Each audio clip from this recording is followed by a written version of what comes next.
Freedom fighters, I'm coming back at you with another one. Today's video is going to be about Nick from America First. And, I wanted to cover this topic, for a while. I briefly covered it when it first happened, and I know I keep saying I was going to touch on it. Well, due to time and all that stuff and other topics, it never happened, but it's happening today. So here we are. But, when the first incident happened, and if you don't know what happened, he was doxxed and people were sending him threats, and then people started showing up to his door, and, he was saying all this stuff was happening, and then, a crazy Karen cat lady ended up showing up at his door, her knocking on his door, yelling it through his window, where's Nick at? Is Nick home? All this stuff. And he basically, opened the door, say, beat it, lady. And, she got up in his face, in the door frame, and allegedly, he pushed her back or pepper sprayed her, and she dropped her phone. He slammed the door, and I can't remember if he kept the phone or turned it in. But either way, once I saw that happen, and that was the video making the rounds on the Twitter sphere and all that, and people were making comments, I said, 100% he's going to get arrested, because he's a political outsider. He's an activist that they can't allow. They've already, banned him from everything. He's not allowed to speak. I can't even say his full name, and you might not even know who I'm talking about, because he's like Voldemort, just like AJ before him.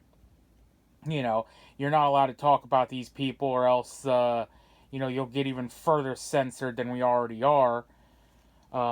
So yeah, we have to kind of go around that. But yeah, they run you into bankruptcy. They ban you from all the platforms. They don't, let your, they call them DT and put them on the no-fly list. Seized bank accounts, all this stuff. They don't allow you to live. They pretty much shun you from society. So, when that happened, I was like, I know exactly what's going to happen. And then a few days later, Owen Schroyer came out and said exactly what I was saying. I said, they're going to, not only are they going to charge this guy, they're going to take his guns. And that was the main point I was trying to get to. And Owen Schroyer came out, made a post, and said that, it happened to him too. I forget what his whole case was. It might have been the J6 thing or something previous. I know he got arrested before at the Texas Capitol, but he said, yeah, he had to turn in his guns, and for like a whole year, while they were investigating, or he was going through his court process, he was defenseless. And he was like, they don't care, that you're a political you're being politically prosecuted. They don't care the circumstances of your cases. People are coming to attack you, whatever. In this case, literally, Nick had someone show up the next day or the day after, try to take him out. So they don't care. They're going to leave you defenseless, and that's what they want. That was another thing I said on that video. When they came up with the police body cam footage, and the guy sat right in front of Nick's house, and, again, the address and the full view of the house is on camera, I'm like, man, these guys are almost sending out a message even further. Like, here it is, here he is. That, that's the way you can see it. So again, I haven't heard from him directly that they said they took his firearms. I don't even know if he has firearms. He lives in the Chicago, where, the law-abiding, citizens and Americans aren't allowed to possess arms, but it's literally, Chirac. It's literally a Middle Eastern war zone where, with a bunch of warlords and gang members, who are fully armed to the teeth. But no, you and I, we can't own them. And order followers, they're just there to do their job. The law enforcement just doing their job. Um, yeah, but hey, they're just going along to get along, and it brings along the question where I always ask. There was a video a while back. I think it was from Larkin Rose. I've mentioned it before, but it was called like "When Can You Shoot the Cops?" or "When Is It Okay to Shoot the Authorities?" And the authority, you must obey the authority.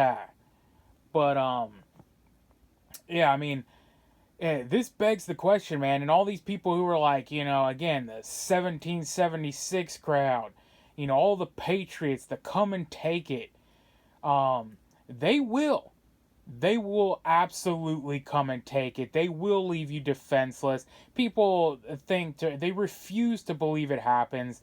I get into fight with these people all the time. The don't tread on me people who have the thin blue line sticker right beside it.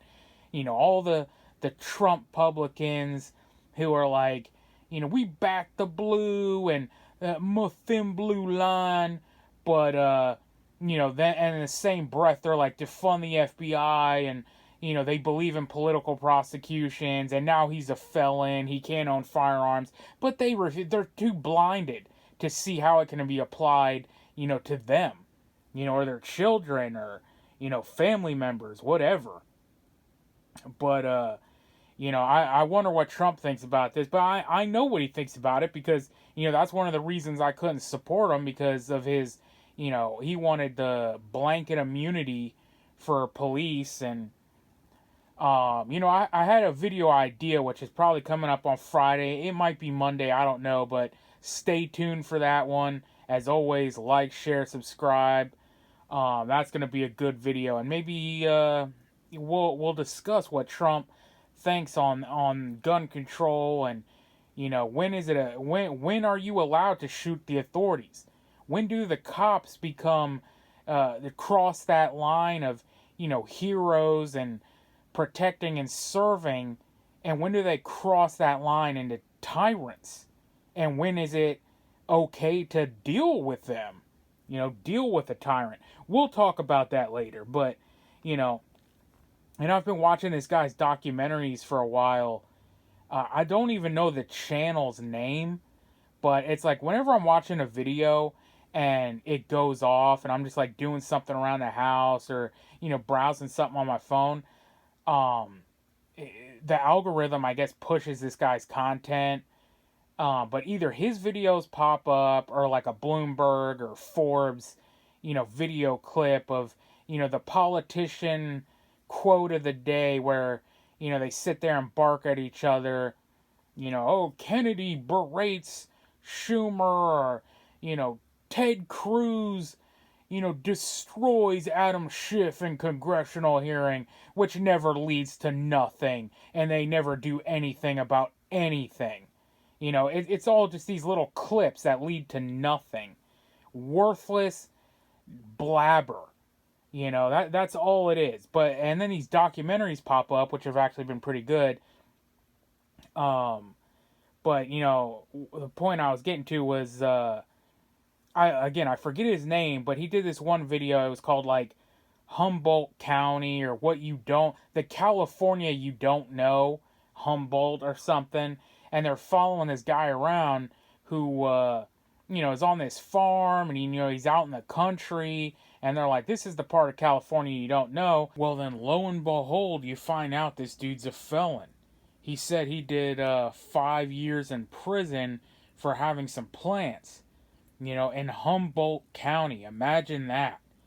But, yeah, he said that's not even like what he was doing. That's not why he was there. He was just like living off the land, living the country lifestyle and all that. And of course, in Humboldt, I mean, you're probably growing some tree on the side. But, and then he said, that he didn't even actually do what they claimed he did. He wasn't selling or anything. He said the guy just name dropped them and they pretty much ran with that. And I don't know the specifics of the case and all that. You'd have to look into it. As always, do your own research. But he said, yeah, that's legal now. He was like, basically, they don't have to have any proof. He didn't have like an undercover buy or, anything like that. The guy basically just name dropped them, and they, ran up in his place and took him away. So, and the point I'm getting at is, and then like every other video this guy does, he does a, one of the other videos was called like the poorest county in America, West Virginia, or something like that. And again, like this guy is showing him around, and he's a felon. And there's another one that's like coal mining town or something like that in Kentucky. He did a Tennessee documentary. And all these guys, all these guys are good old boys. This other guy in one of the videos, had a rebel flag. He was a coal miner, generational, coal miner. I think it was like his great grandfather, his dad, and him. And then I think his son might have escaped it, or he was trying to tell him to get out of it. But then later on, too, you find out that, he hurt his back and, got into some pain pills and then turned into drugs, and then he ended up with a felony record. And the point I was trying to make was, I made this video a while back called Behind Every Blade of Grass. And that was the exact point I'm making. Everyone thinks like, oh man, everyone in the country, everyone's armed and all this stuff. And behind every blade of grass is a firearm. And I said, man, I've talked to these communities. I know people in these communities. And a lot of the times they all have records. And, and even though that says, specifically, I guess, you're supposed to be barred. Most of the time that doesn't stop those people. And in that video, he even says, he's like, how's the crime around here? And he's like, well, it's so-so, but, I'm well. Alright, well, the crappy phone strikes again. At first it was, the battery goes out and it's like storage is full. So I gotta wrap this up. But anyway, I was talking about, the guy in that video and the documentary, how he was talking about his stint in prison. But then the interviewer was talking about, I forget what he was saying, but he mentioned something like, oh, I'm well protected. He almost self-snitched on himself, and the interviewer was like, oh yeah, I bet you got a nice shotgun in there. And he didn't say anything, but he's like, well, I'm well protected. I'll just keep it at that. So, for all they know, it might be a bow or a black powder rifle or a pistol, whatever, that are, I guess felon accessible weapons. But, in my eyes, they're all accessible. I've already talked about, my personal experiences with felons who own firearms and, my beliefs, and I'm a felon's rights, advocate for sure, because, I've witnessed it firsthand. I've told my aunt's story, and, just generally the beliefs I have for myself. It's not even really how I believe, but like my religion. The right comes from God, and I believe if you're a Christian, or you're looking in this, everyone, I've had this argument with Christians before. Some believe like we're like Buddhists or whatever, and they're just, no violence is ever necessary, and you can never do anything. You just have to sit there and take it and be slaughtered or something. And then I mention sell your cloak, buy a sword. Different wars in the Bible, and there's violence, and people, believers in Christ, were defending him. There was wars and all kinds of stuff. He didn't say hey, to my believers, I'm damning you all to hell, if you dare do anything on my behalf, or if you fight for me, or someone comes after you because your belief in me and you don't have the right to defend yourselves. And if he did, for sure leave me that that scripture, because I'm definitely by no means a biblical scholar, but I don't remember reading that part. But yeah, man, that's just kind of like where I'm coming at with it. And if it's a right for God, from God, you can never lose that ability. It's innate.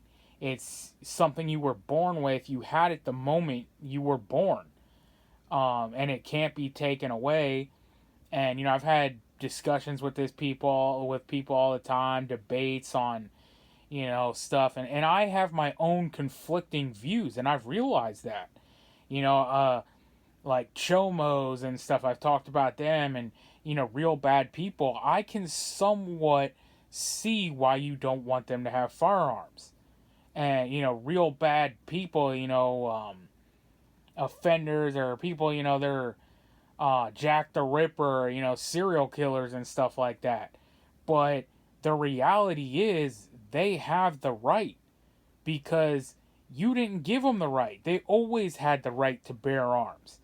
And I believe, yeah, those are sick people. The chomos should get the wood chipper. The killers and the real evil in the world, they need to be locked up.